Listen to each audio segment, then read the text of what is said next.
আসসালামু আলাইকুম সুপ্রিয় দর্শক, আমি এখন দাঁড়িয়ে আছি বাংলাদেশের ঐতিহ্যবাহী প্রাকৃতিক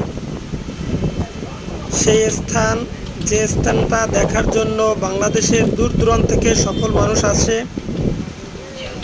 ভোলাগঞ্জের 0 পয়েন্ট খেয়াঘাটে ওপারেই ভোলাগঞ্জ। এই নদী পার হয়ে আমরা ভোলাগঞ্জ সাদা পাথর দেখতে যাব। আর এই সাদা পাথর দেখতে গেলে এখানকার নৌকার টিকিট কাটতে হয়। পার নৌকা 800 টাকা। 1-1.5-2 ঘন্টা আপনি ওখানে ভ্রমণ করতে পারবেন। আর একজন গেল 800 টাকা, 8জন গেল 800 টাকা।